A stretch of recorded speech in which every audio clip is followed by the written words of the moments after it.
Good evening, everybody, and welcome to Whose Duchy Is It Anyway? On tonight's show, it's good to see you, young Dauphin, Philip the Good. Did the door of the bridge just lock behind me? Elizabeth of Gorlitz. Why did you just grab your sword? William of Saxony. And kill the Duke of Burgundy, Ladislaus the Posthumous. And I'm your host, the hole through which the English entered France, Josh Zucker. Hello, thank you very much, and welcome to Whose Duchy Is It Anyway? The show where legitimate claims are made up and the points don't matter. That's right, the points don't matter, just like the Emperor's opinion on who's ruling Luxembourg. The Duchy of Luxembourg has popped up numerous times on our story thus far, but for the most part, on the periphery. Now, this is not exactly a rare occurrence for Luxembourg, and peripheral has often been used to describe the duchy throughout its history. In fact, when I asked my girlfriend for help coming up with an intro to this episode, she responded that she didn't know anything about Luxembourg, hence the whose line bit. So let's get started with some fun facts about Luxembourg. Here's a bit of trivia. The modern-day country of Luxembourg is the world's only sovereign Grand Duchy. Here's another. The Grand Duchy of Luxembourg is not the largest political entity called Luxembourg, as Belgium has a province of the same name that's almost twice as big, albeit with about half of the population. Luxembourg is a small but wealthy country that has found success through international cooperation. It serves as one of the seats of the European Union and provides the Lux in Benelux. If you can't tell, I have a bit of a soft spot for Luxembourg, caused mostly by the fact that the Grand Duchess helped some relatives of mine escape the Holocaust. However, we're not talking about modern-day Luxembourg, but rather the medieval County and later Duchy of Luxembourg, which was made up of today's Grand Duchy, Belgian Luxembourg, and some bits of France and Germany. Back then, Luxembourg was a relatively minor principality on the western periphery of the Holy Roman Empire. The House of Luxembourg would rise to prominence in the 14th century, when Count Henry of Luxembourg was elected King of the Germans in 1308, as we saw in our first Grand Dukes of the Center episode. But as the Commodore family became an imperial one, Luxembourg itself would remain on the periphery. Now, Luxembourg was not totally ignored, and the county was raised to a duchy by Emperor Charles IV, but Luxembourg was no longer the priority of its ruling family. As the heads of the house focused on Bohemia and the Empire, control over Luxembourg was granted to junior family members or pawned off. So around 1400, the Duke of Luxembourg was technically Wenceslaus, the King of Germany, but he was busy dealing with numerous crises in Bohemia and the Empire, so he pawned the duchy to his cousin Jost. Jost then briefly made Philip the Bold the governor and protector of the duchy, before turning around and selling his mortgage to Louis of Orleans a year later. After Louis's assassination, the duchy reverted to Jost, but he still wasn't terribly interested in administering Luxembourg, and in fact, like the rest of his family, Jost was more focused on events in Bohemia and the Empire. Therefore, Jost and Wenceslaus arranged the marriage of their niece, Elizabeth of Gorlitz, with a certain Anthony of Burgundy, the Duke of the neighboring Duchy of Brabant, and transferred the mortgage of Luxembourg to the couple as Elizabeth's dowry. So in 1411, Anthony of Burgundy became the Duke of Luxembourg by right of his wife via a mortgage. It wasn't the most straightforward path to acquiring a duchy, but at the end of the day, Anthony was in control of Luxembourg, and that's what mattered. Except that he wasn't totally in control of Luxembourg. You might recall that I mentioned a minute ago that Louis of Orleans had purchased the mortgage of Luxembourg before his assassination, and in his 5 years running the duchy, he had made several allies there. These Orleanists were not simply going to roll over for a Burgundian duke, and Anthony's time in Luxembourg was marked by repeated rebellion and resistance.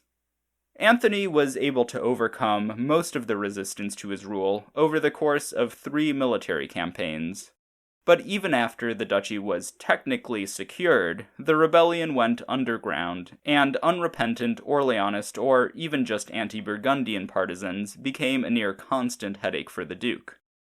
But Anthony would not have to deal with this headache for long, as he died in Agincourt a few years later. Now single, Elizabeth remained in control of Luxembourg, and with the death of her Burgundian husband, the Orleanist partisans in the duchy made their peace with her. But when Wenceslaus died and his brother Sigismund became the new head of the House of Luxembourg, he tried to regain control of the family's home duchy. This was not a surprising move, as Sigismund had opposed Anthony and Elizabeth's rule in Luxembourg from the beginning, but there was little that he could do to intervene at the time of their marriage, and there was little that he could do now. The King of Germany could not afford to redeem the mortgage on Luxembourg, and he was unable to dislodge his niece from the duchy in other ways. In the end, Sigismund and Elizabeth reconciled, and in 1419 the King of Germany arranged for his niece to marry John the Pitiless. This move was a part of Sigismund's attempts to contain Burgundy, but this strategy would not bear fruit for the emperor, as John the Pitiless did not remain opposed to Burgundy for long. As we know, John the Pitiless and Philip the Good also reconciled, and upon John's death, Philip took up his claim on Holland and Zeeland. This is mostly relevant here for two reasons. First, it reinforced Elizabeth of Gorlitz's family ties to Philip, as now she had married two of his uncles, and second, it established a financial tie between the two, as a substantial part of the Duchess's income was now coming from revenues in Holland which her second husband had granted her.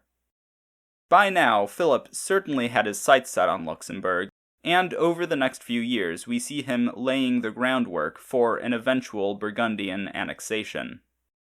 So, for example, he got his cousin, Philip of St. Pol, to sign over to him Brabant's claim to Luxembourg, and he signed a treaty with the Duke of Jülich, where that duke agreed to support Burgundy's claim to Luxembourg as well. And he negotiated the Treaty of Dordrecht with Elizabeth of Gorlitz, where the Duchess agreed to cede certain rights in the duchy to Philip, and made him her heir. Here, however, Philip began to receive some pushback from the estates of Luxembourg, who refused to accept the Treaty of Dordrecht. And in fact, Philip and Elizabeth would attempt to make a number of other arrangements over the next few years that also ran up against the estates, including an attempt from the Duke of Burgundy to buy Elizabeth's mortgage outright. But while Philip's plans to directly hold power in Luxembourg were coming to naught, he did manage to arrange for a protege of his, Rupert of Virneburg, to become the governor of the duchy in 1436. Rupert had been initiated into the Order of the Golden Fleece a few years earlier, and had been an ally of Burgundy for well over a decade. Rupert was actually one of the first non-Burgundian lords to be inducted into the order.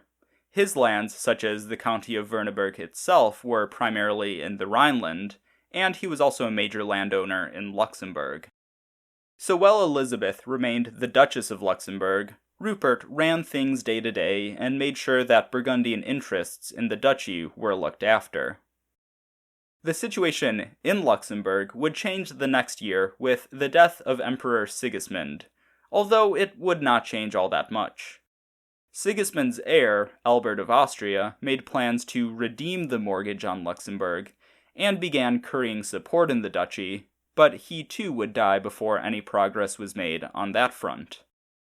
So as we enter the 1440s, let's take a look to explore the overlapping and competing claims to Luxembourg. The hereditary Duke of Luxembourg was Albert's son and Sigismund's grandson, the infant Ladislaus the Posthumous. Now, this really just meant that Ladislaus had the right to redeem the mortgage of Luxembourg from Elizabeth of Gorlitz, who was still the Duchess in practice thanks to that mortgage. Now twice widowed, Elizabeth of Gorlitz remained in control of Luxembourg, and throughout the later 1420s and into the 1430s, her rule was generally accepted and peaceful. But she did have one major problem: debt. Both the duchy and the duchess herself were in immense debt, and the situation only got worse when Philip cancelled those revenues from Holland which John the Pitiless had granted her during one of his occasional financial reorganizations.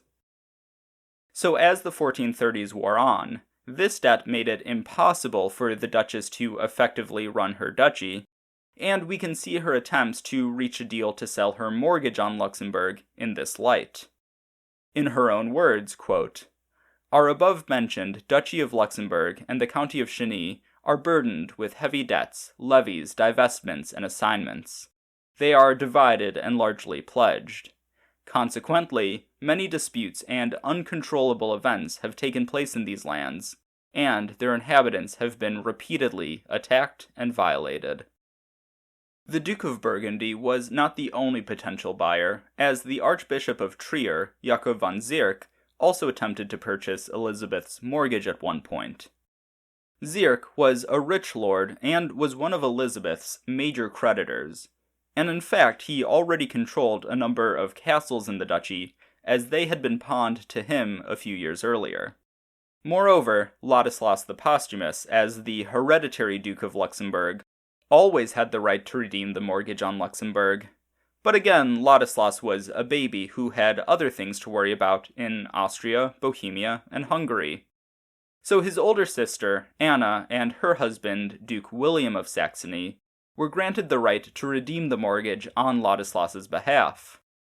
However, the Duke of Saxony just could not come up with the 120,000 florins required to redeem the mortgage, and so he turned to other means to gain influence in the duchy. As all of her plans to sell the mortgage would fall through, towards the end of 1441, Elizabeth of Gorlitz simply could not keep treading water, and finally she made a deal with Philip. In the resulting Treaty of Verdun, the Duke of Burgundy would grant his aunt an annual pension of 7,000 florins, and in exchange he would be made her universal heir and the Mambour, or guardian, of Luxembourg. Philip the Good was keen to portray his attempts to purchase Luxembourg as a favor to his aunt, and in a later speech described the deal thus, quote, "It is true that my aunt, who has been prevented from enjoying what is her own, prayed and requested me to help maintain her rights, and, in particular, asked me to undertake the guardianship of herself and her lands and subjects.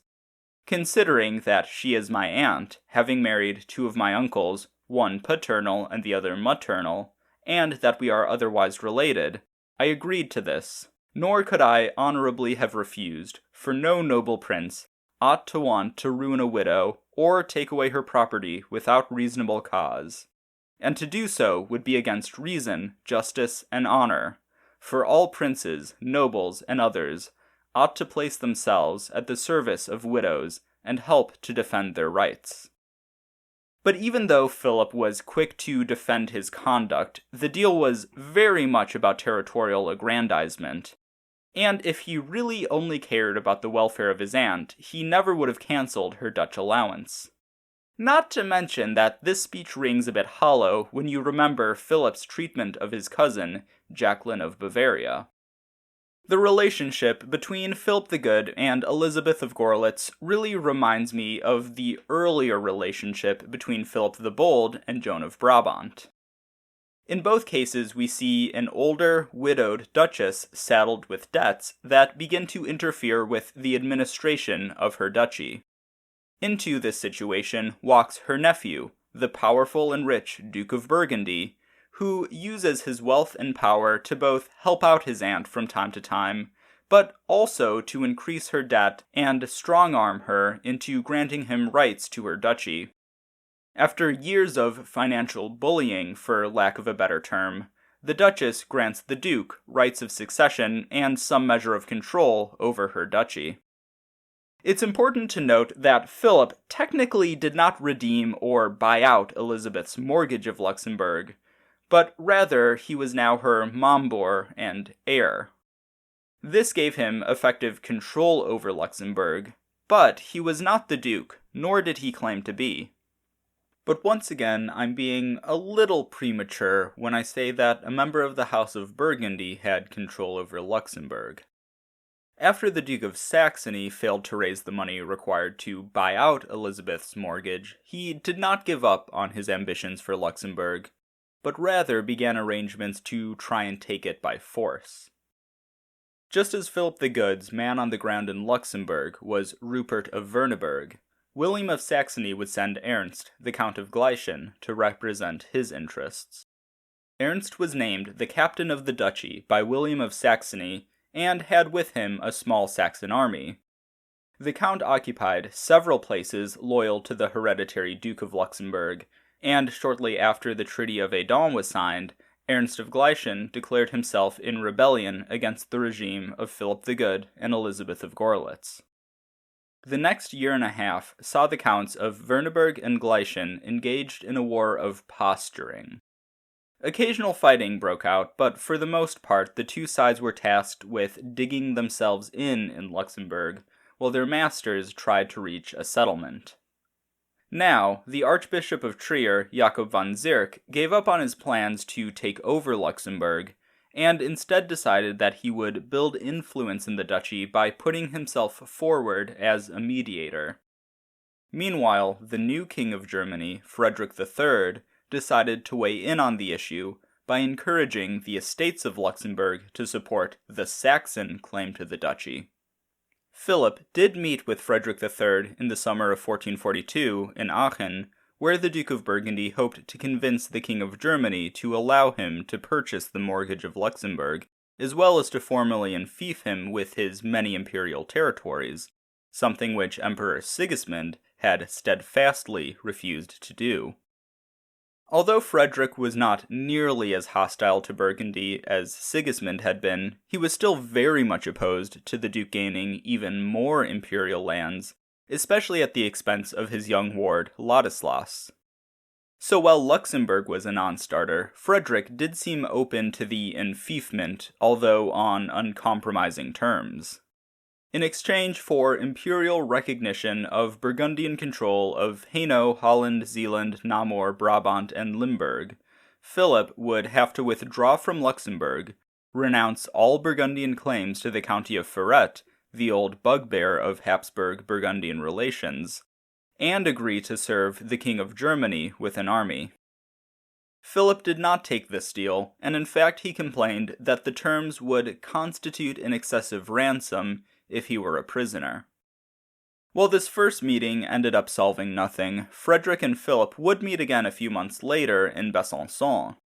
Once again, nothing was settled at the meeting, and we don't even know exactly what they discussed, but it is likely that the talks followed the pattern established at Aachen. At the very least, the fact that the King of Germany was willing to consider recognizing Philip's imperial gains was a major improvement over the state of things while Sigismund was in charge. And even though Philip and Frederick would be opposed in Luxembourg, that did not mean that their relationship in other areas would have to be fraught. If anything, I'd call the relationship between the Duke and the King pleasantly non-committal. Over the coming years, the two princes would negotiate several agreements, alliances, schemes, and projects, but very rarely would anything ever end up materializing. We'll get into the specifics of some of these plans in future episodes, but for now, let's return to Luxembourg. The negotiations between William of Saxony and Philip the Good at Trier ended up being just as non-committal as those between Frederick and Philip, but these really could not be considered pleasant. The talks finally broke down in mid-1443, whereupon the Count of Gliechen went on the offensive and began to push back the forces of Elizabeth of Gorlitz and the Count of Virneburg. At this point, Philip realized that the time had come for direct military intervention, and he began summoning an army. One of his leading commanders in the battle to come was his cousin and former stepson, John of Nevers, who was now the Count of Etaples, or at least one of the claimants to the county. Over the years, while his brother ruled in Nevers and Rethel, John made a name for himself at the Burgundian court as a commander. Upon receiving word that the Duke of Burgundy needed an army, the Count of Étampes immediately began assembling a force of pickard soldiers. On the march south into Burgundy to rendezvous with the Duke, John of Étampes ran into a company of écocheurs who were on their way to link up with the French royal army for the relief of Dieppe. But these écocheurs were doing as écocheurs did, and had raided around Rethel and Picardy as they marched. John and his Picards demanded that the écocheurs immediately leave Burgundian territory, and when they refused to depart, he scattered them in a quick battle. This in turn sparked a protest from the king and the Dauphin, as they had summoned the écocheurs to Dieppe, and now were receiving reports that their men had been attacked by a Burgundian force. Now, I bring this up mostly to remind you that the écocheurs are still a threat, and a way for the king and Dauphin to apply pressure to Burgundy with plausible deniability. Still though, John of Étampes made his way to Dijon to link up with the Duke, and the two Burgundian cousins were marching back north soon after, along with Philip's oldest and favorite illegitimate son, Cornille, the Grand Bastard of Burgundy. The Burgundian courtier and chronicler Olivier de la Marche was one of Philip's pages at the time, and provides us with a colorful account of the Duke as he departed Burgundy. Quote, "The Duke mounted his horse at around 4 p.m., It was raining hard, and it was a pity that it was not a fine clear day, for this was a splendid occasion. The nobility was in superb array, especially the Duke, who was a courteous and amiable prince. He liked clothes and adornments, and the way he wore them suited him so well and agreeably that he had no equals in this. With him were 18 horses, identically caparisoned with black velvet, embroidered with his emblems, which were steels with flints causing sparks. And over the velvet were large studs of gold enameled with steels, which cost a great deal to make. His pages were richly decked out and wore various head armors, decorated with pearls, diamonds, and ballet, marvelously ornate. One sallet alone was estimated to be worth 100,000 gold crowns. The Duke himself was armed richly and nobly with vambraces and leg harnesses, and these, together with his horse's chamfron, were decorated with all sorts of large jewels which were worth a fortune. In brief, the departure from Dijon was extremely splendid, but the weather was dull and full of rain, and all this finery was very much spoilt. But even though Philip's grand march to Luxembourg may have been slightly ruined by the rain, the campaign itself was quite successful. The Duke sent Knight of the Golden Fleece Simon de la Lange ahead with an expeditionary force to link up with his fellow Knight of the Golden Fleece, Rupert of Virneburg. The two knights were able to stabilize the situation in Luxembourg as Philip made his way towards the duchy with the rest of his army. As the Duke of Burgundy marched into Luxembourg, almost every place he came across surrendered without a fight. After a minor skirmish here and there and a brief siege of the castle of Villy, the Saxons were confined to two towns, Thionville and the town of Luxembourg itself. At this point, the Count of Gliechen hunkered down and prepared to try and wait out the Burgundian army, while the Dukes of Burgundy and Saxony entered into negotiations again, either for a settlement or to decide on a time and place to hold a pitched battle. During these exchanges, the ever-chivalrous Philip offered to fight William of Saxony in single combat to spare the lives of their men. But, as with his planned duel against Humphrey of Gloucester in the contest for Hainault, nothing came of it. As these talks were occurring, Philip sent scouts to the towns of Luxembourg and Thionville to look for weaknesses in their defenses. No vulnerabilities were apparent in Thionville, but Luxembourg was found to have a small postern gate in its walls that could be broken open. In late November, Philip sent John of Étampes and Cornille of Burgundy to Luxembourg with a small army and a company of scalers. The army rode in silence in the middle of the night to about 1.5 miles from Luxembourg, when they halted so that the scalers and a forward detachment could go on ahead. These men approached Luxembourg on foot and shoeless. They were armed only with a dagger and wore only a breastplate for protection. Stealth was imperative. The scalers did bring one bulky piece of equipment with them, a massive pair of pincers which would be used to break open the postern gate. Their ladders were gently laid against the walls of the city, and slowly and carefully the scalers began to climb. Once upon the walls of Luxembourg, they managed to slip past the watch and headed for the postern. There they broke open the gate, and the rest of the Burgundian detachment streamed into Luxembourg. Around 2 a.m, shouts of "Town won!" and "Long live Burgundy!" came from the soldiers as they rushed to secure the marketplace.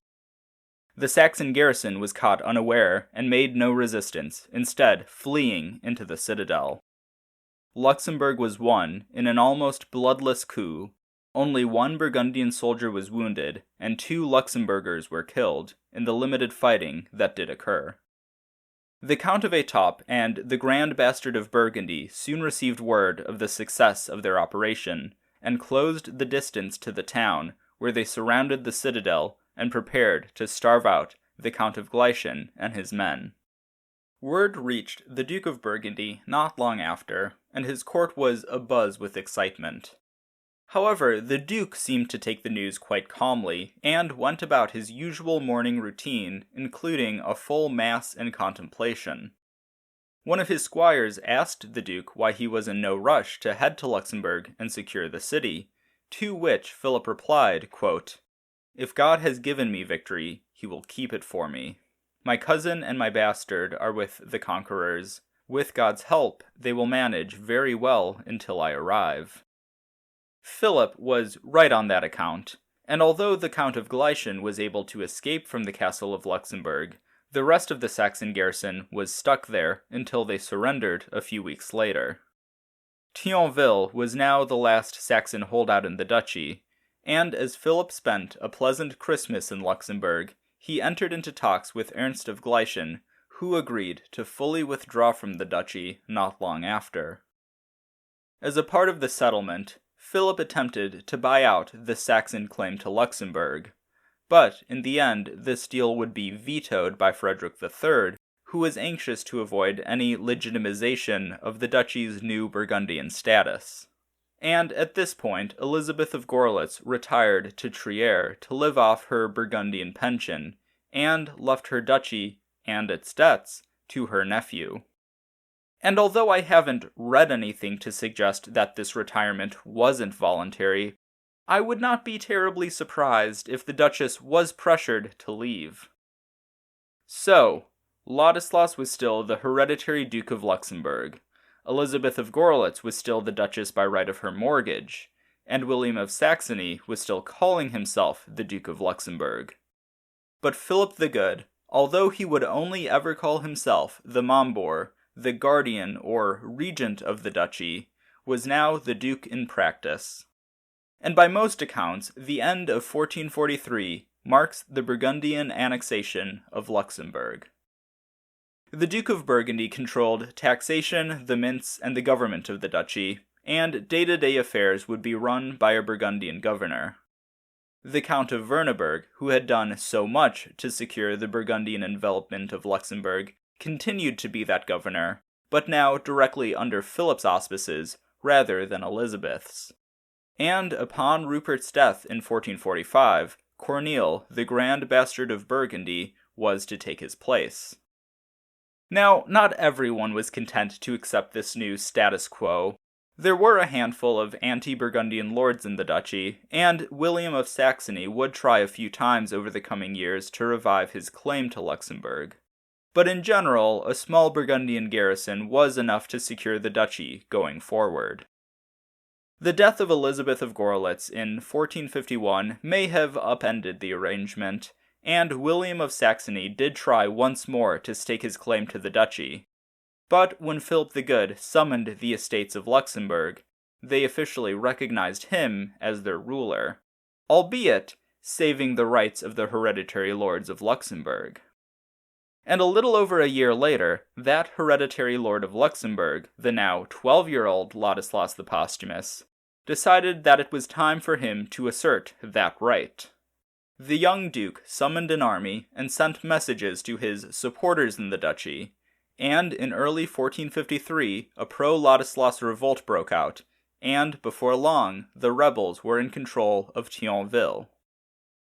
The timing of this revolt was pretty bad for Philip because, as we'll see in a few episodes, 1453 was a pretty hectic time for the Duke of Burgundy. The Duke had no resources to spare, but luckily for him, Ladislaus did not commit much to the revolt either. Despite some scrambling at first, Philip's governor of Luxembourg, now his favorite counselor and Knight of the Golden Fleece, Antoine de Croix, was able to contain and snuff out the revolt in a few months of sporadic fighting. Negotiations to settle the situation were once again held in Trier under the auspices of Jacob von Sierck, and once again these talks would break up without anything being settled. Still though, Philip remained in control of Luxembourg, and as long as Ladislaus could not pay back the mortgage, the estates were content to remain with Philip. As Ladislaus was unable to do anything about Luxembourg himself, he now turned to Philip's great rival, King Charles VII of France, for help. As the Bohemian embassy was meeting with Charles VII, word reached France that Ladislaus had died.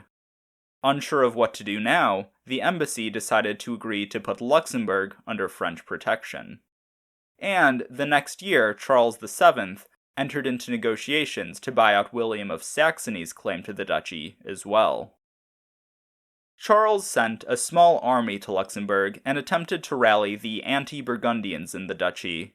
But as it was, while the King of France was happy to needle and poke the Duke of Burgundy whenever possible, he did not deem that it was worth it to provoke a full-blown breach with Burgundy over Luxembourg. After some political posturing and a few threats, Charles saw that he was getting nowhere and decided to withdraw from the duchy.